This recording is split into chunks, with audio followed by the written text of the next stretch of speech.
sidang keempat Faris RM sebagai terdakwa dalam kasus penyalahgunaan narkotika. Ada hari ini juga sudah ada 2 saksi yang meringankan, yaitu teman-temannya Bang Faris RM. Mereka adalah para musisi yang banyak sekali mengetahui mengenai latar belakang seorang Faris RM, baik kepribadiannya, baik karakternya, baik tingkah lakunya, baik keahliannya dalam bermusik, baik kemampuannya mencipta lagu, dan juga mengenai tingkat popularitas beliau. Yang mereka perlu paham adalah mengenai keterlibatan beliau dalam penggunaan narkotika selaku pengguna ya. Tapi mereka, para saksi, pernah menjenguk seorang Faris RM di tempat rehabilitasi di Lido. Jadi di sana saling ngobrol lah. Memang Bang Faris ini memang kecanduan atau ketergantungan. Kalau kecanduan itu biasanya ganja, candu kan. Kalau ketergantungan itu biasanya sabu-sabu, tergantung gitu kan. Apalagi tergantung yang lain kita nggak tahu ya. Tapi yang jelas tadi begitu memang meringankan saksi-saksi tersebut ya. Yang kedua, ini kan sudah mulai ada di persidangan fakta-fakta bahwasanya memang Bang Faris RM ini hanyalah sebagai pengguna. Karena untuk dicari sebagai pengedar nggak ketemu, bukti-bukti saksi-saksi memang nggak ada begitu. Jadi memang dia adalah pengguna, terbukti dengan adanya tindakan membeli barang ini, narkotika ini kepada pihak lain kan gitu. Jadi dia hanyalah sebagai pengguna. Ini satu persoalan. Karena negara kita, kebanyakan negara kita ini kan sudah banyak tempat-tempat rehabilitasi terhadap penyalahgunaan narkotika atau korban-korban atau orang yang kecanduan narkotika kan. Jadi tempat rehabnya di rumah sakit A, B, C, D, di Lido juga ada pusatnya kan, rehab. Jadi tujuannya rumah sakit rehab itu, tempat-tempat rehab tujuannya adalah supaya para pengguna itu tidak dipenjara, tidak disidang di penjara, tapi mereka langsung direhab supaya sembuh. Kenapa? Kalau mereka para pengguna narkotika di penjara, bukannya sembuh malah tambah gila begitu.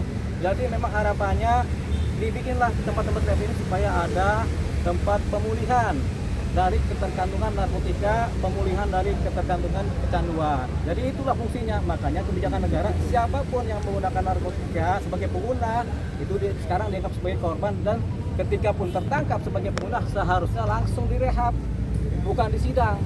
Nah persoalannya ini kan seorang Faris RM disidang sebagai pengedar, makanya terjadilah persidangan.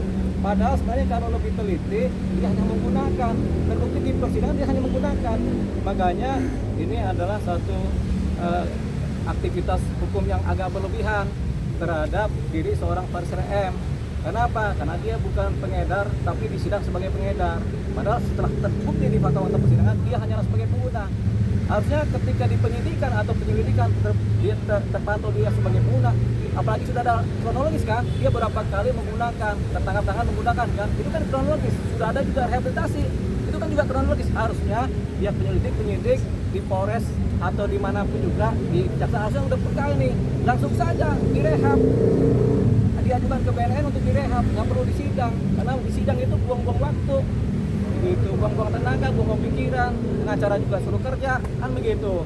Jadi ini yang kita harapannya terhadap pengguna narkotika, hanya kasus inilah yang terakhir yang disidang. Selebihnya kalau ada pengguna narkotika kedapatan hanya sebagai pengguna, ya langsung direhab karena tempatnya udah banyak. Ingat apa tadi, yaitu untuk memulihkan seorang pengguna tempatnya adalah direhabilitasi, bukan di penjara. Kalau di penjara yang ada tambah gila, itu dia kuncinya. Makanya itu kuncinya. Jadi harapannya tidak ada lagi pengguna narkotika yang kemudian di penjara atau disidang sebagai pengguna. Itu dia. Karena negara punya kebijakan seperti itu sekarang ini. Aku udah mengajukan rehab, Bang. Nah, kita akhirnya akan mengajukan rehab dengan cara melalui pembelaan. Dalam pledoi kita nanti kita akan mengajukan permohonan rehabilitasi terhadap seorang Faris RM. Kenapa? Karena dia hanya sebagai pengguna. Rehab ini nggak sekali rehab langsung sembuh loh.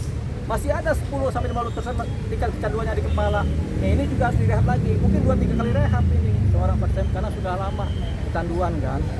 Gitu. Kita juga kalau kecanduan juga rehabnya bisa 10 kali kalau kita mah. Ya. Oke, sip. Oke. Oke, Bang, thank you, Bang. Cukup. Jelas semua ya. Satu pertanyaan dengan Buat TV lagi, Bang. oke buat TV. Oke. Udah nih, bangun nih, nggak mau Iya, mandi. betul. Tidur nggak apa-apa. Ntar diomelin.